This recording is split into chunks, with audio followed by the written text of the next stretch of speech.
we provide you the platform to turn your dreams into reality. Give wings to your aspirations with KR Mangalam University. मेरी film में एक line भी है जहाँ मेरा character बोलता है कि मुझे लगता था ये सब सालों पहले या फिर किसी गांव में होता था. नॉलेज ही नहीं है इस चीज़ की कि ये चीज़ें होती हैं. और आई एम श्योर मेरी तरह कई और लोग हैं जिनको नहीं पता कि आमतौर पर लोग किन चीज़ों से गुजरते हैं, उनके साथ किस तरीके का भेदभाव होता है. मुझे लगता है कि रोज़मर्रा की ज़िंदगी में हर एक इंसान किसी ना किसी भेदभाव से गुजरता है, चाहे वो रंग को लेकर हो, पैसे को लेकर हो, जात को लेकर हो, धर्म को लेकर हो, कपड़ों को लेकर हो, भाषा को लेकर हो. हर किस्म का भेदभाव तो सबने अपनी ज़िंदगी में देखा है. और मैंने भी अपने आसपास होते मैं इंग्लिश नहीं बोल पाता था. मैं बलिया से आया था, हिंदी सीख ही रहा था, इंग्लिश बोल नहीं पाता था. तो एक इनहिबिशन होता है, एक इन्फीरियॉरिटी कॉम्प्लेक्स कहीं ना कहीं आपके अंदर आता है. आजकल आई थिंक ऑडियंस बहुत स्मार्ट हो गई है. वो एक झलक में पकड़ लेती है जब आप कोई इमोशन फेक कर रहे होते हैं, and specially when it's a sensitive subject like this in a story like this. और फिर कहीं ना कहीं वो पकड़ में भी आ जाता है कि ये शायद ये हमारे लिए नहीं कर रहे हैं. ये कला, ये एंटरटेनमेंट वो इसलिए नहीं कर रहे हैं ताकि लोग एंटरटेन हो. वो इसलिए कर रहे हैं क्योंकि उन्हें फेमस होना है, उन्हें पैसे चाहिए, उन्हें फेम चाहिए, उन्हें स्टार बनना है. जो पढ़े लिखे लोग हैं, एजुकेटेड लोग हैं, शहरों का, बड़े बड़े शहरों का हिस्सा है, बड़ी बड़ी कंपनीज में काम करते हैं, उन लोगों की भी कई हद तक सोच अभी वही थी. तो वो पढ़ के थोड़ा ज़्यादा दुख होता है ऑफ कोर्स, क्योंकि हमें नहीं लगता प्यार करना कोई गुनाह है. I mean that's not a fault. And आप ये सोच के कभी किसी से प्यार नहीं कर सकते कि आप किधर से बिलोंग करते हैं और आपका सरनेम क्या है. नमस्कार, मैं स्मिता श्रीवास्तव दैनिक जागरण से. सामाजिक विषयों को हिंदी सिनेमा समय समय पर उठाता आया है. एक बार फिर एक ऐसी ही सामाजिक विषय पर फिल्म आ रही है, धड़क 2. इस बार धड़क आपके दिलों को धड़काने आ रहे हैं सिद्धांत चतुर्वेदी और तृप्ति डिमरी. आप दोनों का बहुत बहुत स्वागत है. Thank you so much. सिद्धांत, सबसे पहली बात आपने कही थी कि छोटे शहरों की कहानियां नहीं मिलती ट्रेलर लॉन्च के मौके पर. कितना ज़रूरी लगता है ये कहानियाँ कहना, और कहीं ना कहीं हमारा सिनेमा बहुत सारे लोग मुझे मिलते हैं जो कहते हैं हमारा हिंदी सिनेमा खास तौर से अपनी जड़ों से दूर हो रहा है. क्या लगता है आप दोनों को इस बारे में? जी, मुझे लगता है कि हमारा देश जो है एक गांव का देश है. बहुत गांव हैं यहाँ, और हर एक गांव की अलग एक अलग रस है. पानी अलग है, भाषाएं अलग हैं, कल्चर अलग है, पर कहीं ना कहीं एक तार से सारे जुड़े हुए हैं. तो वो जो तार है उसी को ऊपर ले आना सिनेमा के थ्रू, वो कहीं ना कहीं मुझे लग रहा था कि काफ़ी समय से नहीं हो पा रहा था, जो कि साउथ सिनेमा बखूबी कर रहा था. तो मुझे लगा यार हमारे यहाँ भी, नॉर्थ में भी, क्योंकि कहानियाँ सिमिलर ही लग रही थी सारी. जैसे कंतारा मैंने देखी या कई मलयालम फिल्में देखी, तो ऐसा लगा कि ऐसे लग रहा था ये कहानी वहाँ भी हो सकती है, ये कहानी यहाँ भी हो सकती है. तो कहीं ना कहीं ऐसा लग रहा था मुझे, और उस किस्म की फिल्म भी नहीं आ रही थी. स्क्रिप्ट्स थोड़ी सी कम है, अब शायद बन रही हैं और ज़्यादा जो रूटेड है. नए नए लेखक, राइटर्स छोटे शहरों से बस्ता उठा के आ रहे हैं. उन्हें आई थिंक अब वो इम्पोर्टेंस समझ में आ गया. एक समय था बॉलीवुड में जब राइटर्स की बहुत अहमियत थी, फिर एक समय आया कि वो राइटर्स की अहमियत कम हो गई. अब मुझे लग रहा है ये फिर से वो एक जो चक्र घूमेगा, अब राइटर्स की अहमियत ज़्यादा फिर से बढ़ने वाली है, क्योंकि वहीं पे लैक है मुझे लगता है. अगर इसे और बेटर करना है हमें, और हिंदी सिनेमा को और बड़े स्तर पर ले जाना है, तो मुझे लग रहा है वो एक छोटा सा जो है वो अब धीरे धीरे वो एक मुहिम शुरू हो चुकी है. और मतलब मैं कहूँगा कि मैं भाग्यशाली हूँ कि ये ऐसी स्क्रिप्ट आई मेरे पास, और भाग्यशाली हूँ कि करण जौहर बना रहे हैं ये. और शाज़िया इकबाल ने डायरेक्ट की है, ऐसी कहानी लेके आई मेरे पास. तो अब देखते हैं कि क्या होता है, लेकिन ये मैं तो बहुत खुश हूँ कि ऐसा कुछ अलग जो है मुझे करने का मौका मिला इस फिल्म में. बिल्कुल. तो ये भी एक कहना चाहिए जातिवाद के मुद्दे को उठा रही है. तो इस मुद्दे पर बात करना आज के दौर में कितना ज़रूरी लगता है थ्रू फिल्म. लेकिन अब बहुत अरसे बाद धड़क आई थी, उसमें भी मुद्दा था, धड़क 2 है अब. तो आप लोगों को क्या लगता है कितना ज़रूरी है इस मुद्दे पे आज के दौर में बात करना? आई थिंक काफ़ी ज़्यादा ज़रूरी है बिकॉज फिल्म्स के थ्रू आप स्टोरीज़ के थ्रू आप काफ़ी लोगों को एजुकेट कर सकते हो एंड मेरी फिल्म में एक लाइन भी है जहाँ मेरा कैरेक्टर बोलता है कि मुझे लगता था ये सब सालों पहले या फिर किसी गांव में होता था, यू नो, नॉलेज ही नहीं है इस चीज़ की कि ये चीज़ें होती हैं। और आई एम श्योर मेरी तरह कई और लोग हैं जिनको नहीं पता कि आमतौर पर लोग किन चीज़ों से गुजरते हैं, उनके साथ किस तरीके का भेदभाव होता है। और अगर ये फिल्म के ज़रिए हम वो चीज़ लोगों तक पहुंचा दें तो I think that will be the biggest win for all of us. कि हम जैसे लोग हम नहीं मानते भेदभाव करना किसी के साथ, बट जो लोग इस चीज़ में मानते हैं जातिवाद वगैरह, अगर वो इस फिल्म को देखें और इससे कुछ सीख पाएँ, लोगों को जज करना बंद कर दे, दो लोग जो प्यार में हैं और शादी करना चाहते हैं उनको जज करना बंद कर दें, तो आई थिंक वहाँ पे हमारी ज़रूर जीत होगी। क्या सिद्धांत? जी बिल्कुल, मुझे लगता है कि ऐसी कहानियाँ बनती आई हैं और बनती रहनी चाहिए। क्योंकि मैं कहूँगा एक याद दिलाना बहुत ज़रूरी है और सिनेमा के ज़रिए हमारी कोशिश यही रहती है कि जितना हो सके, जितने लोगों तक ये पहुँच सके, ये पहुँचे। और ऐसी कहानियाँ, ऐसा नहीं है कि पहले नहीं देखी हैं, लेकिन ये कहानियाँ उतनी ही ज़रूरी हैं जितनी बाकी आपकी कमर्शियल एंटरटेनर्स होती हैं। और अगर ऐसी कहानी को अगर आपने मेन स्ट्रीम सिनेमा में उतार दिया, गाने अच्छे हो गए और परफॉर्मेंसेस अच्छी हो गई, कहानी अच्छी हो गई, तो आई थिंक यही मेन स्ट्रीम या आप कमर्शियल जिसे कहते हैं वही बन जाता है। और ऐसी फिल्म का आई थिंक ऐसी फिल्म का चलना या ऐसी फिल्म को पसंद करना आई थिंक बहुत सिर्फ हमारे लिए नहीं, जिन्होंने फिल्म बनाई है उनकी वजह नहीं है। मुझे लगता है ये जिनके बारे में है, जो लोग इससे जुड़े हैं, गुजरे हैं, सबके लिए है, सबकी वजह है फिर कि ऐसी कहानियाँ लोग आ रहे हैं, देख रहे हैं, उसको सराह रहे हैं, तो मुझे लगता है कि ये जीत सबकी होगी। बिल्कुल। तो तृप्ति, आपने कल कहा था कि सीरियस रोल करने में you have to go through a lot. Siddhant, आपने भी किए, क्या क्या चीज़ों से गुजरना पड़ता है जब इतने इंटेंस कैरेक्टर जी रहे होते हैं आप लोग? तो काफ़ी चीज़ों से। पहले तो आपको जो भी आपके कैरेक्टर्स का पेन है उसको अपना समझ के उसको अपनाना पड़ता है, and I think that's a very important thing also to do for any actor. अगर आप ऑनेस्टी के साथ नहीं कर पाएंगे तो फिर आप जस्टिस नहीं कर रहे हैं विद योर कैरेक्टर। आजकल आई थिंक ऑडियंस बहुत स्मार्ट हो गई है, वो एक झलक में पकड़ लेती है जब आप कोई इमोशन फेक कर रहे होते हैं, and specially when it's a sensitive subject like this in a story like this, the least you can do is be honest with your characters. And I think हमारी वही कोशिश रही थी पहले ही दिन से कि हम समझ पाएँ अपने किरदारों को, उनकी दुनिया को, किस तरीके की जीवन उन्होंने जिया है, किस तरीके की कठिनाइयों का उन्होंने सामना किया और कैसा लगा होगा। I think that's our job as actors to understand properly कि अगर वो उनके साथ कुछ गलत हो रहा है तो वो किस हद तक वो पेन सह सकते हैं, और सहते हैं तो कैसे रिएक्ट करते हैं। It's a part of our journey and हमको मज़ा भी आता है ये करने में। I think it's a very very interesting process, काफ़ी कुछ सीखने को मिलता है अपने बारे में, और काफ़ी मज़ेदार प्रोसेस है। सिद्धांत जी, मुझे लगता है कि जो ये किरदार, कोई भी किरदार अगर आप निभाते हैं और एक किस्म का उसमें इंटेंसिटी या पेन है, तो एज एन एक्टर आपका काम आई थिंक वो तो बहुत ही बेसिक है कि आप उसे निभा पाएँ। अब हर एक किसी का होता है, अलग तरीका होता है, हर एक फिल्म का अलग तरीका होता है।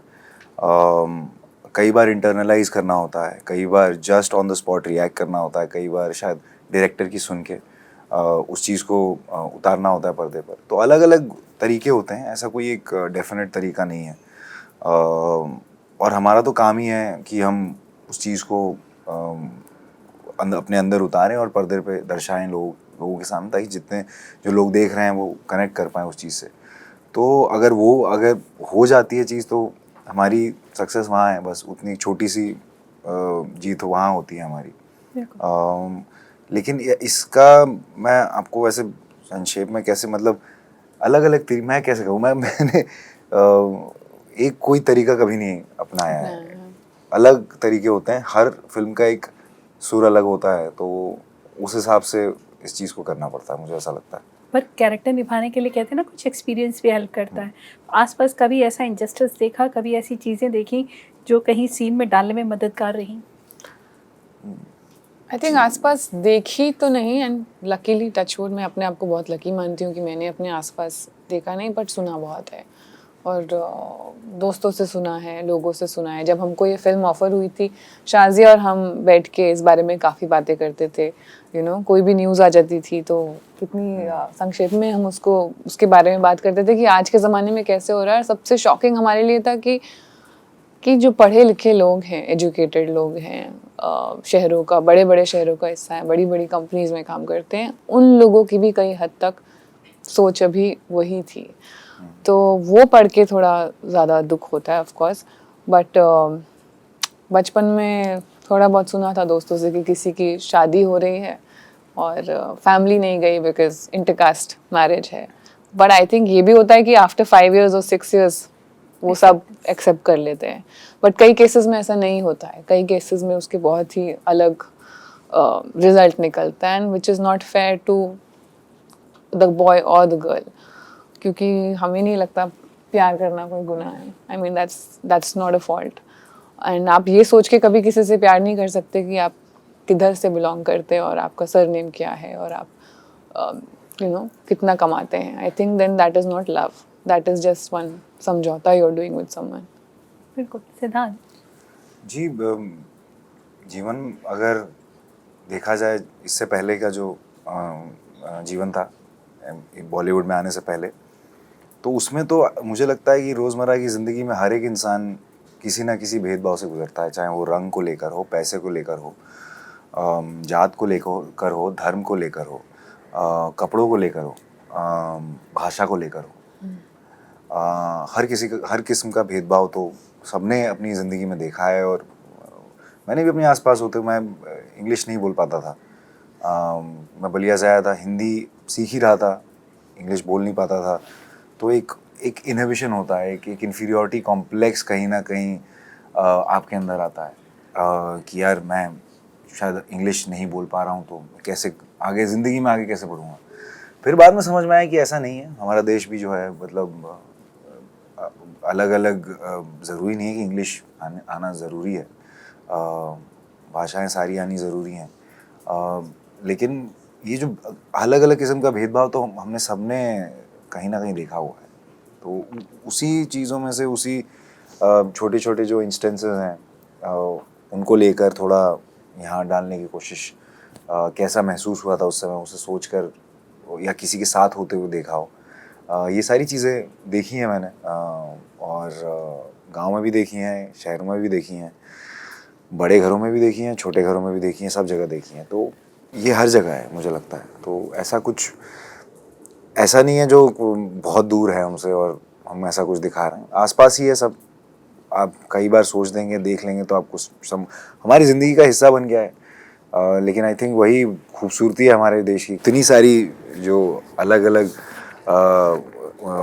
शहर हैं, गांव हैं, सब कुछ है, लेकिन कहीं ना कहीं एक तरह धड़कन उसकी एक ही है, धड़क उसकी एक ही है हमारे देश की।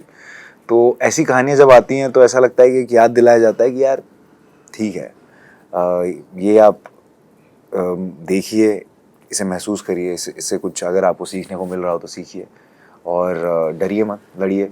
ये बस इतना ही है मुझे लगता है इस फिल्म का मुद्दा। इससे ज़्यादा तो बाकी आप देखेंगे तो आपको पता चलेगा। बिल्कुल। लेकिन सिद्धांत और तृप्ति, इस इंडस्ट्री में सस्टेन करने का सबसे बड़ा चैलेंज क्या लगता है? सबसे बड़ा चैलेंज आई थिंक सबसे बड़ा चैलेंज तो यही लगता है कि आप अपने आप से डिस्कनेक्ट ना करो at any point, because that can easily happen. आपके इर्द गिर्द चारों तरफ कैमराज होते हैं, चारों तरफ लोग होते हैं, तो वो एक पॉइंट पे ना बहुत ओवरवेलमिंग लगता है। ऐसा लगता है कि दिस इज़ लाइफ। बट जब आप अकेले पड़ जाते हैं, जब आप वापस कमरे में जाते हैं रात को सोने, तब लगता है कि no, this is not life, there is so much more to life, there's my family, there's my friends, and I think as long as you have that thing clear in your head, you're sorted. But वो बहुत कम moments होते हैं जब वो realization होता है. I think you can easily get carried away with the fame, with the light always falling on you. Fame को handle करना भी आसान नहीं। इसको हैंडल करना बिल्कुल आसान नहीं है। I think it can easily change you as a person. But वही है, आपको ये सही चीज़ की समझ ज़रूर होनी चाहिए कि कोई भी चीज़ एक लंबे समय तक नहीं टिकती है। ना हमारा बचपन बहुत समय तक टिका, वो भी चला गया। ना जवानी टिकेगी ना बुढ़ापा टिकेगा, और ना ही fame. It's something that will come. और बहुत अच्छी बात है कि हमारी ज़िंदगी में आया, बहुत ग्रेटफुल हूँ मैं। बट मुझे ये भी पता है कि एक दिन ये चला भी जाएगा, and you need to have that knowledge.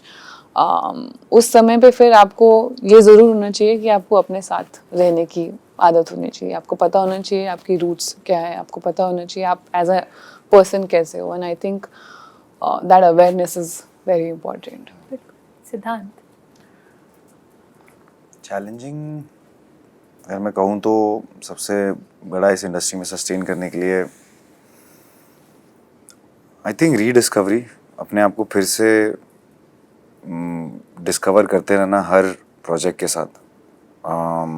वो मुझे लगता है कि सबसे ज़्यादा कठिन चीज़ है, क्योंकि अगर आप एक तरह की चीज़ें करने लगते हैं तो आपका वो मार्केट बन जाता है। तो वो मार्केट बन जाता है, फिर आप प्रेशराइज होते हैं कि उसी तरह की चीज़ें आप डिलीवर करें। तो जो रीडिस्कवरी है, मतलब अपने आर्ट से, अपनी क्राफ्ट से डिटैच होते हुए वापस अपनी आम जिंदगी में आके और फिर वापस जाना, वो सबसे कठिन बात है। लोग कई बार उसी को पकड़ के, मुझे लगता है उसी नाव में चले जाते हैं आगे, और फिर एक ही तरह की चीज़ें दिखती हैं, एक ही तरह की और फिर कहीं ना कहीं वो पकड़ में भी आ जाता है कि ये शायद ये हमारे लिए नहीं कर रहे हैं, ये कला, ये एंटरटेनमेंट वो इसलिए नहीं कर रहे हैं ताकि लोग एंटरटेन हो, वो इसलिए कर रहे हैं क्योंकि उन्हें फेमस होना है, उन्हें पैसे चाहिए, उन्हें फेम चाहिए, उन्हें स्टार बनना है। तो ये दिख जाता है कई लोगों में। लेकिन मुझे लगता है सबसे ज़्यादा मुश्किल वही है कि आपकी रिस्पॉन्सिबिलिटी एज एन एक्टर ये 3-4 चीज़ें ही हैं: entertain, educate, enrich and envision. Entertain तो करिए, बिल्कुल, कॉमेडीज़ भी करिए, कमर्शियल सिनेमा मैं भी करूँगा, मुझे भी मज़ा आता है, वही देख के बड़े हुए हैं। एडुकेट भी करिए, कोई ऐसी फिल्में मिलती हैं। एनरिच करिए, एक एक्सपीरियंस, जिस आजकल टेक्नोलॉजी इतनी बढ़ गई है, एक एक्सपीरियंस दीजिए लोगों को, चाहे वो VFX के ज़रिए हो, चाहे कैमरा वर्क के ज़रिए हो, टेक्नीशियंस के ज़रिए हो, या कहानियों के ज़रिए हो। और एनविजन करिए, एक होप दीजिए हमारी जो युवा पीढ़ी है या आने वाली जो पीढ़ी है, उसको एक होप दीजिए, एक इंस्पिरेशन दीजिए सिनेमा के थ्रू। तो ये सारी चीज़ें जो हैं, ये मेरे लिए ज़्यादा महत्व रखती हैं। इससे मैं इसलिए यहाँ हूँ। और ये याद रखना और ये याद दिलाते रहना अपने आप को, ये सबसे ज़्यादा मुझे लगता है मुश्किल है, क्योंकि बहुत आसान है यहाँ पे भूल जाना। जैसा कि तृप्ति ने कहा कि फेम के चक्कर में फिर आप अपने आप को खो देते हैं, और ये रहेगा नहीं रहेगा उसकी गारंटी नहीं है, लेकिन आप फिर भी अपने आप को बचा सकते हैं इस चीज़ से। और अब जो आप करने आए थे वो करते रहिए। फिल्म रिलीज के दिन कितनी धड़कनें बढ़ी होती हैं? बहुत ज़्यादा। क्या करते हैं मतलब? नहीं तो ट्रेलर रिलीज पे इतनी धड़कनें बढ़ी हुई थी, बट बहुत ज़्यादा नर्वसनेस होती है, एक्साइटमेंट भी होती है। ऑफ कोर्स आपने इतनी मेहनत की होती है किसी स्टोरी को पर्दे पर लाने के लिए। आपने खुद ने नहीं बट पूरी टीम ने इतनी मेहनत की होती है, बहुत खून पसीना आंसू बहा कर आप एक फिल्म बनाते हो। एंड बहुत खुशी होती है जब लोग उसे देख के पसंद करते हैं। नहीं भी करते हैं तो आपको एक पॉइंट ऑफ व्यू मिलता है कि ठीक है, क्या कमियां हैं आप में एज एन एक्टर और किन चीज़ों में इम्प्रूवमेंट की ज़रूरत है। एंड बहुत ही खुशी का दिन होता है। I think it's it's going to be a very special day for us. या सिद्धांत? हाँ, नर्वसनेस तो होती है। अब कैसे उसके साथ डील मैं करता हूँ, तो मैं ऐसा करता हूँ कि मैं फ़ोन देखता ही नहीं हूँ। तो ट्रेलर लॉन्च के दिन भी मैंने अभी तक फ़ोन देखा ही नहीं है। ओह, तब से नहीं देखा? नहीं देखा मैंने, मुझे नहीं जानना है। मतलब ठीक है, काम हो गया हमारा, बहुत नर्वसनेस होती है, देखूंगा तो फिर मैं देखते रह जाऊंगा, फिर एक एक चीज़ आपकी वो आती रहेगी। तो मैं 1-2 दिन छोड़ देता हूँ, उसके बाद मैं जब काम हो जाता हूँ मैं तो तब देखता हूँ, तो कम ही देखता हूँ। उससे मैं फ़ोन से दूर रहता हूँ। वाह, चलिए आप दोनों को बहुत बहुत शुभकामनाएं धड़क 2 के लिए। ये Thank you so कामयाब हो much. बॉक्स ऑफिस पे। Thank wish you you. All the best. Thank you. Thank you.